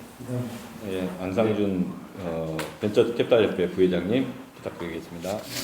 중복상장에 관련돼서 벤처캐피탈 입장에서 그리고 벤처기업 입장에서 한 말씀 드리고자 나왔습니다. 중복상장을 지금 발제자께서도 말씀하셨지만은 물적 분할, 인적 분할, 그리고 자회사 상장, 그러면 쪼개기 상장 이런 쪽으로 많이 말씀을 해주셨는데 저희 벤처캐피탈에서 지금 투자되고 있고 벤처기업이 자회사로 갖게 되는 어떤 사업 부분은 이런 쪼개기하고는 전혀 관계가 없고요. 신수종 사업을 M&A를 통해서 확보한 자회사들입니다. 저희가 어떤 기업을 스타트업부터 투자를 해가지고 중견기업으로 성장을 시켜서 상장을 하고 엑스파이어하는 데까지 한 14년 정도 보통 걸립니다. 평균적으로. 굉장히 오랜 기간 동안 스타트업들이 어떤 시행착오를 통해 가지고 결국은 좋은 기업으로 성장을 해서 IPO까지 성장을 하게 되는데요. 마찬가지로 그 경영진들은 사실은 어떤 신수종 사업, 미래 사업을 새롭게 인테를 해서 성장시켜서 성과를 내기까지는 상당히 오랜 기간이 걸린다는 걸 이미 잘 알고 있고요. 후배 기업들이 그런 사업에 뛰어들었을 적에는 그것을 도운 경우가 있고, 그 다음에 한계 기업인 경우는 기술을 또 인수하는 경우가 있기 때문에 그런 건전한 M&A 쪽으로 코스닥 상장 기업들이 자회사를 확보하고 있다라고 일단 우선적으로 말씀드릴 수 있겠습니다. 그런 경우에 코스닥 기업들, 기술 벤처 기업들이 자본력이 그렇게 풍부하지 않기 때문에 결국은 외부 투자자를 통해 가지고 공동 인수를 하거나 인수 후에 후속 투자 유치를 받게 되는데요. 저희는 그런 경우에 아주 적극적으로 투자를 해왔습니다. 왜냐하면 아까 말씀드린 대로 신생기업들이 가져야 될 어떤 리스크, 그 다음에 시행착오들을 기존의 선배 기업들이 그런 노하우를 가지고 있는 좋은 경영진들이 그런 걸 가이드라인을 해가지고 14년, 15년 걸리는 IPO를 10년 이내, 7년 이내, 5년 이내로 단축시킬 수 있기 때문에 저희는 건전한 차원에서의 M&A를 저희가 많이 독려를 하고 있고 거기에 적극 참여를 해온 부분이 사실입니다. 이런 부분이 아까 말씀드렸던 중복상장의 쪼개기 상장하고는 전혀 관련이 없다는 것을 다시 한번 말씀을 드리고요. 해외 기업으로 아까 언급하셨던 인텔이 모빌아이를 인수했거나 아니면은 현재 최근에 화두가 됐었던 현대 자동차가 보스턴 다이나믹스를 인수해가지고 지금 100배 이상의 어떤 기업 가치를 성장했던 걸로 알고 있는데 대기업 사례이긴 합니다만은 최근에 들어서 이런 트렌디한 어떤 신수종 사업은 엄청나게 빠르게 변화하고 있고요. 밸류에이션도 되게 높을 뿐만 아니라 빠르게 어떤 자금을 조달을 해야 되는 그런 상황입니다. 미국 같은 경우에는 AI 투자하는 AI 기업들은 수십조에 이르는 펀드레이징을 통해 가지고 굉장히 빠르게 세계 시장을 세계 시장으로 진입하고 또 장악을 하게 되는데 한국 기업들도 지금 하고 있는 M&A의 대상이라고 하는 부분은 그렇게 전략 산업에 가까울 정도의 미래 산업을 빠르게 투자하고 빠르게 인수해서 벤처 캐피탈이라든가 기관 투자가로부터 자금을 조달해서 성장을 함께하는 부분입니다. 이것을 중복 상장이라고 막게 되면은 이 조달된 자금들은 결국은 모기업이 책임을 져야 되는 부분입니다. 은행으로부터 대출했다는 상환을 해야 되겠지만 투자자로부터 투자를 받았으면 IPO가 되면 사실은 시장에서 풀리기 때문에 모회사의 자금 상환 부담이 없어지게 됩니다. 그런 측면에서 상장이라고 하는 부분은 굉장히 필요한 부분이라고 생각하고요. 특히 저희가 투자하고 있는 벤처 시장의 벤처 기업과 벤처 상장 기업들의 자회사의 상장 부분은 이 자리를 빌어서 좀 그런 부분은 좀 예외로 해주셨으면 어떨까 하는 부분을 간곡하게 좀 말씀을 좀 드립니다. 그래서 저희가 IPO를 통해서 상장을 시키는 기업들뿐만 아니라 또 유망한 기업들이 상호 간의 M&A를 통해 가지고 좋은 기업, 좋은 기술들이 한데 뭉쳐가지고 글로벌하게 경쟁력 있는 기업으로 성장하기 위해서 저희는 적극적으로 M&A 쪽에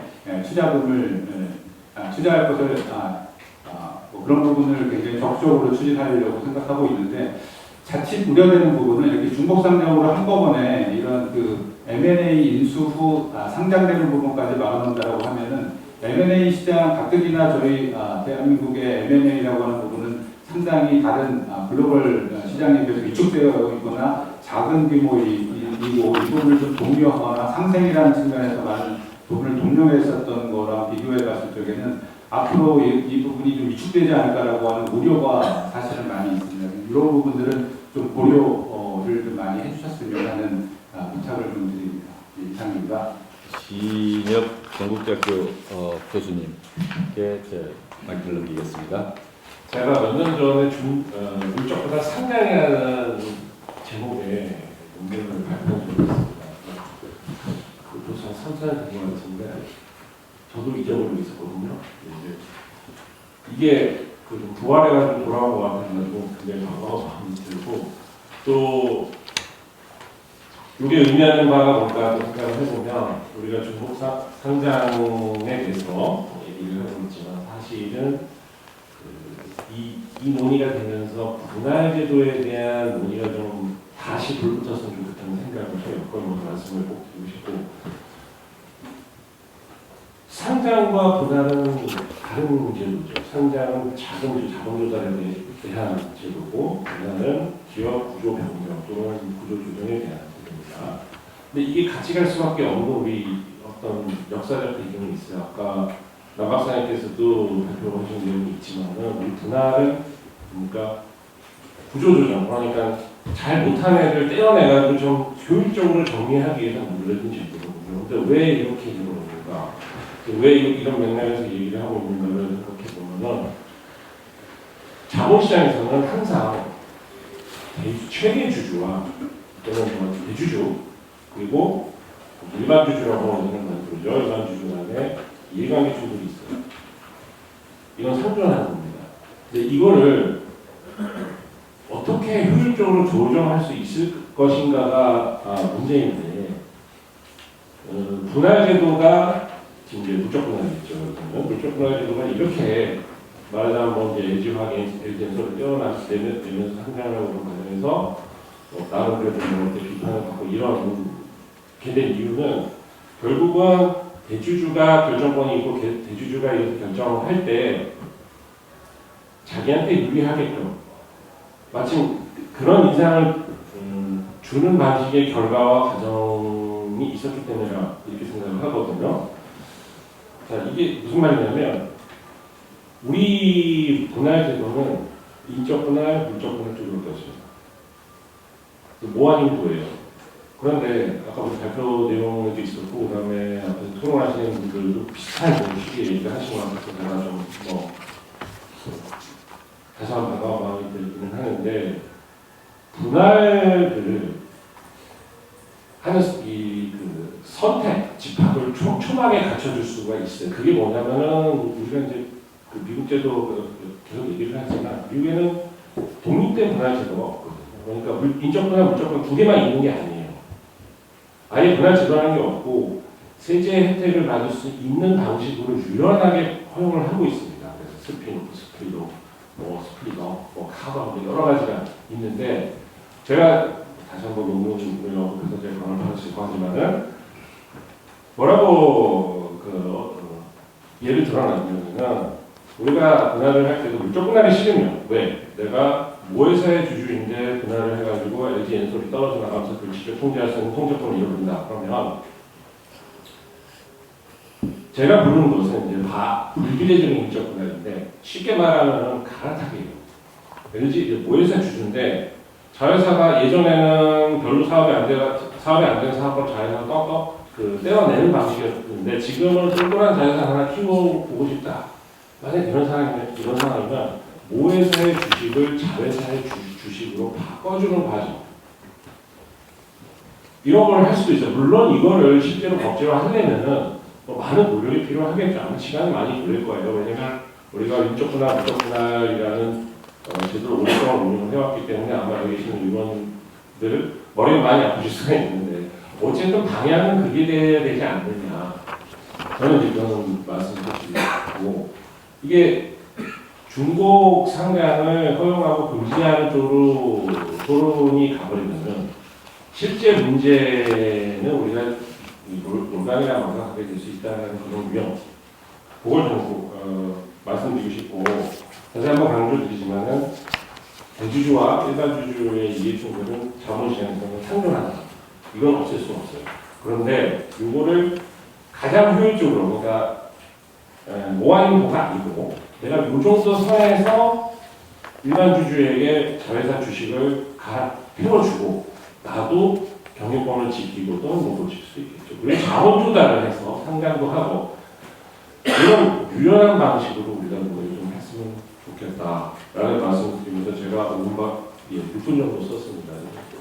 다음 프로젝트에 시간을 많이 남겨드리는 기쁨을 같이 느끼면서 토론을 마치도록 하겠습니다. 다음으로는 김영균 경영스포츠 부회장님. 저는 투자자 관점에서 좀 말씀을 드리도록 하겠습니다. 일단 모회사와 자회사가 동시에 같이 상장돼 있으면 양 회사가 모두 일반 주주를 가지게 되는 구조가 되기 때문에 이해상충이 구조적으로 발생할 수밖에 없습니다. 예를 들어서 그룹 단에서 어떤 사업을 좋은 사업을 해야 될 때 모회사가 할지 자회사가 할지 이런 의사결정도 이제 이해상충 구조가 생길 수 있고요. 그다음에 모회사 자회사가 예를 들어 계열사를 합병할 경우에도 합병 비율이 어느 쪽에 더 유리한지 이런 구조적으로 이해상충 문제가 생길 수밖에 없습니다. 그리고 이게 결국에는 모회사 주가의 디스카운트가 유발될 수밖에 없습니다. 왜냐하면 아까 이제 백제장께서 말씀해 주셨다시피 평균적으로 30% 정도 디스카운트가 된다고 하는데요. 기본적으로 자회사가 상장이 되게 되면 주주들, 투자자들 입장에서는 굳이 모회사에 투자할 이유가 별로 없습니다. 일단 특히 순수 지주회사 같은 경우는 더더욱 그렇죠. 자회사에 직접 투자할 수 있는데 굳이 모회사에 투자할 이유가 없게 되고 그리고 모회사 투자하면 의결권도 자회사 사업에 대한 의결권도 원래는 직접 가지고 있다가 간접 한 단계 거쳐서 간접화되게 되는 그런 결과가 나타납니다. 이런 이유들 때문에 디스카운트가 발생한다고 보고 있습니다. 그리고 우리나라에서 굉장히 만연한 현상인데 모회사, 자회사, 손자회사 엄청난 구조로 상장이 되는 경우가 많아서 4단계 레이어로 상장되는 경우가 많아서 이 경우에는 위로 올라갈수록 그 자회사 가치를 점점 반영을 못하게 됩니다. 계속 디스카운트가 누적이 되는 거죠. 그러다 보면 지배주주들이 보통 이제 자녀한테 회사를 물려줄 때 상속 증여할 때 그 상속 증여하는 대상 객체가 제일 밑단에 있는 모회사인데 엄청나게 디스카운트 된 상태로 이제 넘겨주게 되는 거죠. 그러면은 예를 들어서 PBR이 0.2배다. 그러면은 실제 세율 프리미엄 60% 해봤자 실효 세율은 12%밖에 안 됩니다. 그러니까 이런 구조가 우리나라에 굉장히 만연한 그런 현상이고요. 그러면 모든 지주회사, 그러니까 모회사, 자회사를 많이 거느린 모회사는 다 디스카운트가 되느냐? 그렇지 않습니다. 오른쪽 거는 이제 상장 밑에 있는 상장사들인데 그냥 대부분 다 시장에서 취득한 거예요. 그래서 지분율이 굉장히 낮습니다. 이거는 자회사로 볼 수 없고 실제로 법시할 소위가 이런 기업들의 경영진을 파견한다든지 이런 영향력을 행사하고 있지 않습니다. 바람직한 어떤 지주회사의 구조이고요. 그리고 모회사가 디스카운트 되는 게 지금까지 우리나라에서 가장 많이 논의되던 내용이었는데 아까 발제자께서 얘기해 주셨다시피 자회사 일반 주주의 피해를 유발될 수밖에 없습니다. 그냥 모회사 경영진이 결국에는 자회사에 대한 지배력이나 영향력을 가지고 있기 때문에 모회사 주주의 이익을 위해서 자회사 주주 가치를 훼손할 수가 있습니다. 실제로 발제자께서 아까 자회사들도 신규 상장기업에게 기업 가치가 20% 정도 디스카운트 된다고 말씀을 해주시는 게 그런 이제 예고요. 이게 이제 제가 사례로 좀 든 건데 조금 이제 대표적으로 이게 조금 특이한 경우인데 모자회사 상장 구조가 한일 양국에 걸쳐서 걸쳐 있는 경우가 있거든요. 그러니까 예를 들어서 일본 케미콘이라는 동경 증시 상장사가 있고 여기가 대주주로 있는 또 밑에 자회사에 한국 상장기업 삼형전자라는 회사가 있습니다. 그리고 포스터 전개라는 또 도쿄 상장사가 에스텍이라는 한국 상장사를 지배하고 있고요. 그러니까 굉장히 좀 특이한 양국에 걸쳐 있는 이제 구조고요. 제가 이 사례를 이제 보여드리는 이유는 저희가 이제 제가 한국기업 거버넌스 포럼의 이제 멤버이기도 하지만 또 이제 본업은 행동주의 펀드를 운영하고 있는데 저희가 최근에 지난주부터 삼형전자 아까 여기 방금 말씀드린 한국 일본 상장사의 자회사인 한국 삼형전자 상대로 주주 행동주의를 시작했습니다. 그 주요 요지가 그 중국 상장 구조를 결국에는 공적은 해소해야 되고 이해상충 구조가 발생할 수밖에 없다. 실제로 이해상충 문제가 발생을 했습니다. 이 일본 대주주 상장사가 자금이 부족해서 자금 조달을 2023년에 했는데 그때 일본 금융기관과 자회사 삼형전자 양쪽으로부터 자금을 조달했습니다. 그런데 똑같은 시기에 자금을 조달했음에도 불구하고 일본 금융기관한테는 온갖 종류의 프로텍션 조항을 다 넣어놨고요. 배당도 많이 주고 근데 한국 자회사는 그냥 보통주 형태로 프로텍션도 없고 배당도 없고 심지어는 상호주 형태가 됨으로 인해서 그러니까 자회사가 모회사 지분을 취득한 거니까 상호주 형태가 형성되면서 의료권도 없습니다. 이런 여러 가지 이해상충 상황이 현실적으로 발생했고요. 저희가 이런 것들을 좀 해결해야 된다는 캠페인을 최근에 시작했고 일본 상장사에다가도 공개 소환을 저희가 보냈습니다. 근데 이제 일본은 보면 모자에서 중국 상장이 굉장히 많았었는데 오랜 기간에 넣어서 인해서 숫자가 많이 줄어들고 있습니다. 이 차트가 숫자를 보여주고 있고 대표적으로 상장 자회사들을 상장 폐지해서 기업 가치가 어마어마하게 늘어난 기업이 히타치라는 기업인데요. 주가 엄청나게 올랐죠. 보시면 오랜 기간에 걸쳐 순차적으로 상장되어 있는 자회사들을 다 공개 매수를 통해 상장 폐지를 했습니다. 평균적으로 이제 프리미엄을 한 60% 정도 줬고 시가 대비 그 당시 그리고 굿밸류 대비로는 한 1.2배 정도 주면서 대부분 다 상장 폐지를 해서 원래 22개의 자회사, 상장 자회사가 있었는데 지금은 한 개도 가지고 있지 않습니다. 대표적인 모자회사 중복 상장 구조 해소를 통한 기업가치 제고 사례라고 보시면 되고요. 그럼 우리나라는 도대체 어떻게 해야 되냐? 이제 너무 이제 오랜 기간 동안 이 문제가 계속돼 왔는데 굉장히 어려운 문제지만 장기적으로는 이 현존하는 중복 상장 자회사를 전부 다 완전 자회사화하는 게 필요하다고 보고 있습니다. 시간이 좀 걸리겠지만 이 방향성은 이렇게 돼야 된다고 보고요. 다만 현존하는 자회사, 중복상장 자회사든 아니면 신규 중복상장이든 원칙적으로는 금지하되 중복상장 금지하되 무조건 모든 거를 다 금지하는 것보다는 일부 절차적 어떤 정당성과 어떤 그런 과정을 거친 경우에는 허용해 주는 것도 바람직하다고 저는 보고 있습니다. 그래서 이 의견은 제가 저희 같은 업계 투자자하고 그리고 저희 포럼 멤버들한테 좀 의견을 수렴하는 내용이기도 하고 저도 개인적으로 이렇게 생각하는 부분에 좀 풀어왔는데요.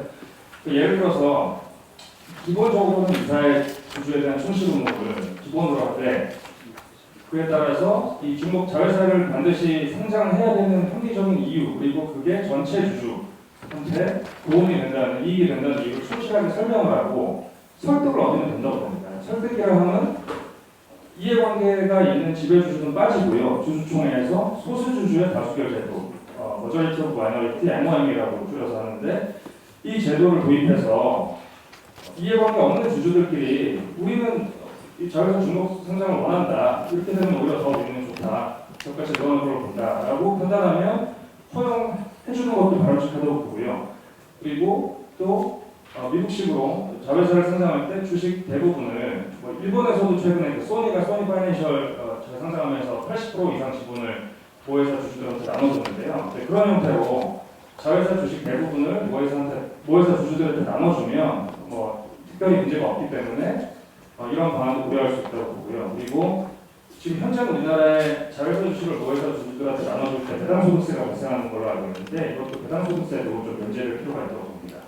가장 중요한 것은 이 모든 과정에서 이사회 주주에 대한 총시 의무가 명확하게 작동하고 또 법원으로 가더라도 이게 실질적으로 구제가 되고 작동할 수 있도록 어떤 법적인 여러 가지 절차가 함께 갖춰지는 게 굉장히 중요하다고 생각합니다. 이상으로 마치겠습니다. 다음으로는 오늘 토론회 금융위원회에서 우리 고영호 과장님 함께 하시는데 자문시장 과장님 말씀 들어보겠습니다. 저희가 이제 지난주 수요일 날에 이제 대통령 행사를 하면서 이 방침에 대해서 말씀을 올렸습니다. 기본적으로 이 원칙 금지 예외 인정으로 이 중복 상장의 범위에 대해서도 저희의 생각을 말씀을 드렸습니다. 중복 상장이라고 할 때 여기에 대해서 정해진 범위가 사실은 지금까지는 정립된 범위가 없었습니다.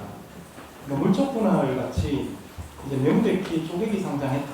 이거는 중복 상장으로 누구나 동의를 할 걸로 보이고요. 그러면 왜 중복 상장이라는 개념을 붙일까? 투자자 입장에서. 이제 같은 거를 더블로 이중으로 상장을 시켰기 때문에 중복 상장인 것이고, 그러면 우리가 투자자들이, 주주들이 투자를 할 때 보면 경제적 단일체의 수익과 비용, 재무구조를 보게 되는 것이고, 그게 연결 재무제표입니다. 그러면 경제적으로 하나인 것을 두 번 상장했다면은 중복 상장의 컨셉으로 투자자들이 이해를 한다라고 저희는 판단했고요. 그런 면에서 기본적으로는 연결 재무제표, 지배 종속 관계가 있는 회사라면은 이 중복 상장이 된다면, 이 두 군데서 상장이 된다면 엄격한 심사가 필요하겠다. 그리고 보완적으로 저희가 또 하나로 보는 게 기업 집단이죠. 거의 사실은 겹칩니다. 그 기업 집단에서의 이 지배 종속 관계가 성립되는, 수직적 지배 관계가 성립되는 관계라면은 하나의 단일체를 볼 수 있고, 이 부분이 두 번 상장된다면 중복 상장으로 인식할 수 있겠다라는 측면에서 저희가 범위를 그렇게 먼저 설정을 했습니다. 그리고 저희가 원칙 금지 예외 인정이라고 하는 것은 중복 상장이 모든 게 잘못되어 있고 나쁘고 이런 거는 사실은 아닐 수 있다고 생각하고, 개별적으로 판단할 부분이 분명히 있기 때문에, 그렇다면 이 부분에 대해서 고려할 수 있는 요인들은 살펴볼 수 있겠다. 그래서 심사로 넘어가겠다라는 것이고요. 저희가 전면 금지가 아니라 원칙 금지와 예외라는 점으로 설정을 했고, 사실 그런 측면에서 오늘도 말씀을 많이 해주셨지만 성장할 때 자금을 적기에 대규모로 쉽게 확보할 수 있는 건 IPO 아니냐, 사실 이런 주장이 있을 수 있습니다. 그리고 그 한계 기업들 M&A 해가지고 구조조정을 해야 되는데, 이때 LP들한테 자금 모으려면은 나중에 상장 꼭 하겠다, 뭐 이런 조건을 걸어서 LP를 유인할 수도 있는 거죠. 사실 그런 측면에서 이런 중복 상장 측면의 유효성이 있다. 벤처 측면에서도 그런 얘기 충분히 하실 수 있는 측면이 있다고 저는 생각하고 있습니다. 저희가 그 보도자료에 제시했던 무엇을 심사하느냐, 거기가 이제 저희가 5개를 제시했는데, 첫 번째는 이 상장의 필요성입니다. 상장의 필요성이라는 게, 이걸 상장하게 된 원인이 무엇이냐, 이유가 뭐냐. 앞에 말씀드린 것처럼 다양하죠. 또 벤처 기업도 있을 거고, 원천 기술 개발도 있을 거고, 뭐 여러 가지 이유가 있을 것이고, 한계 기업의 구조조정도 있을 거고, 그런 부분이 이제 상장의 필요성 부분에 고려가 되는 것이고, 이제 두 번째가 이 주주와의 소통 논리. 실제로 이 모회사의 일반 주주 같은 경우에는 분명히 이 주가부터 시작해서 본인들에게 피해가 간다라고 생각하는 부분이 있으니 이분들이랑 어떤 소통의 노력을 했느냐. 그리고 세 번째가 주주 보호 노력. 이분들한테 그럼 어떤 제안을 했느냐. 그냥 배당을 더 하겠다라든지. 아까 전에 김영균 부회장님이 얘기하신 것처럼 뭐 지금 상법상의 현물 배당을 통해서 자회사 주식을 또 줄 수도 있는 거죠. 물론 그 배당 소득세 문제가 해결돼야 되겠지만, 아니면은 또 다른 얘기지만은 그 본인들 지배 주주를 빼고 다른 주주들의 의견은 어떻는지 서베이를 해서 또 보여줄 수도 있는 거죠. 내가 이게 그 제안을 해놓고 주주 보호 노력을 제안을 했는데 이 주주들이 실제로 어떻게 느끼느냐 충분히 설명을 하고 주주 보호 노력에 대해서 얘기를 하고 거기에 대해서 서베이를 했는데 거기에 동의한다라고 얘기를 한다면 사실 일반 주주 보호 노력을 입증했다고 볼 수 있을 거라고 생각합니다.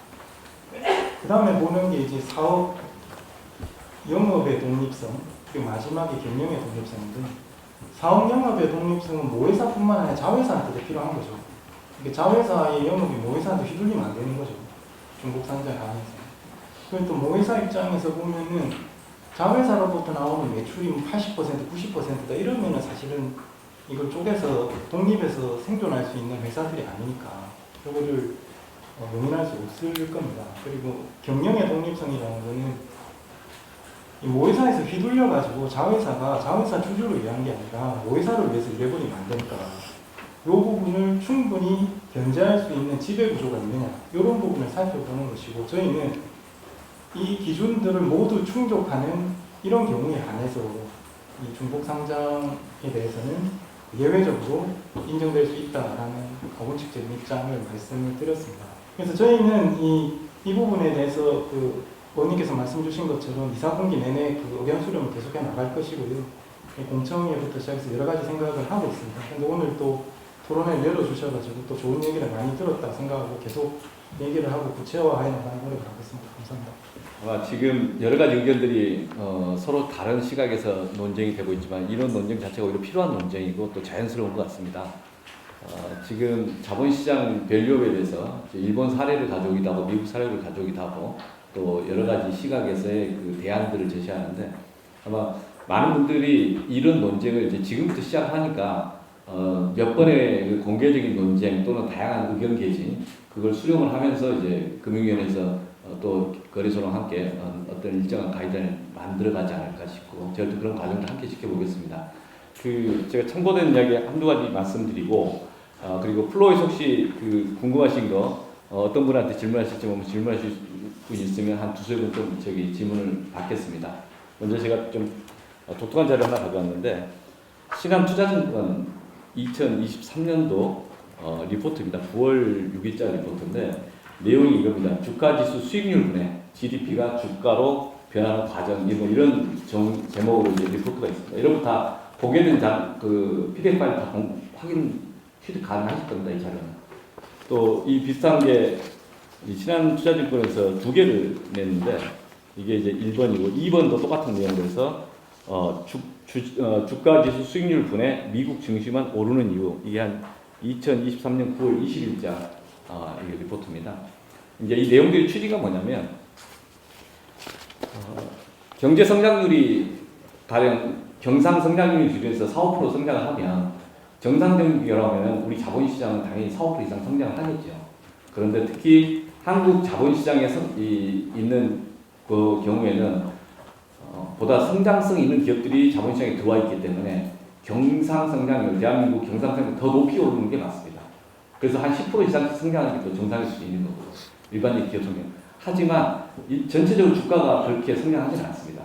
그 중에 이제 대표적인 예가 이런 중복상장, 자사주 문제가 있었습니다. 여기서 이제 이야기하는 지적은 그런 문제식이었고요. 이와 비슷한 문제식을 가지고 23년, 24년도에 이 여러 공간에서 논의를 하고 실제 이 주가 지수 수익률 분해 뭐 이런 것을 갖고 이제 계산하면서 설명하는 그룹도 있었습니다. 그래서 충실은행 도입 스튜어드 코드와 별개로 이 자사주나 중복상장에 대한 논쟁은 과거부터 좀 쌓여있던 논쟁이었고 그래서 중복상장 문제 어떻게 풀 것인가에 대한 문제식이 있었고 실제 다른 이제 측면에서 담론도 있었다는 말씀을 드리는 거죠. 그러니까 중복상장에 대해서 이걸 어떤 식으로 개선해야 된다고 그러는데 그렇다고 해서 중복상장이 갖고 있는 합리적인 어떤 필요성 또는 이제 내지는 또 다른 또 해법이 있다면 그런 해법을 논의할 수 있는 거라고 보여지고요. 그 다음에 이제 충실 의무와 관련해서 지금 오늘 여러 의견이 있었지만 실제 해법을 이제 거버넌스 포럼 이제 부회장님이나 이제 금융위 과장님이 구체적인 제안해 주기도 하고 실은 또 충실 의무에 대한 좀 더 그 디테일 있는 말씀을 이제 김춘 본부장님 상장협의회에서 말씀을 해주시기도 했습니다. 이런 내용들이 좀 더 진화가 돼서 어떤 기준으로 하면 예외를 인정을 할 필요가 있다라고 전제하에 그러면 예외를 어떤 식으로 인정하는 게 이 시장 참여들 내에서 서로가 납득할 수 있는 예측 가능한 객관적인 그런 것인가 이 논의는 앞으로 계속 진행될 수밖에 없지 않은가. 그리고 중복 상장을 줄여야 되고 일반적으로 무조건 허용하면은 그게 편법들이 계속 난무하니까 이것을 줄이는 기준과 원칙에 대해서는 지금 오늘 이야기가 다 풍박이 다 나오지는 않지만 앞으로도 계속 논의를 해야 할 수밖에 없는 거 아닌가 이런 생각이 듭니다. 오늘 또 발제자께서 그 토론하셨던 내용 중에서 코멘트하실 거 좀 코멘트하고 마치도록 하겠습니다. 네. 제가 4년 전에 물적 분할 관련 이제 토론회 뭐 각종 그 제도 정립 과정을 살펴보면 그래도 4년 전에는 엄청 화가 많이 나 계셨었거든요. 그 일반 투자자분들이.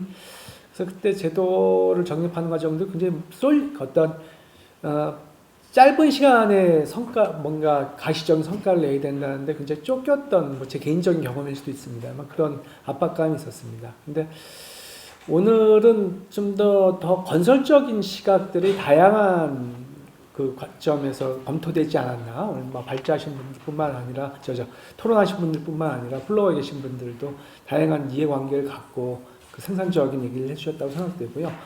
저는 우리 자본시장 규제가 한 가지만 딱 당부 말씀드리면 너무 경직적으로만 흐르지 않았으면 좋겠다는 생각이 듭니다.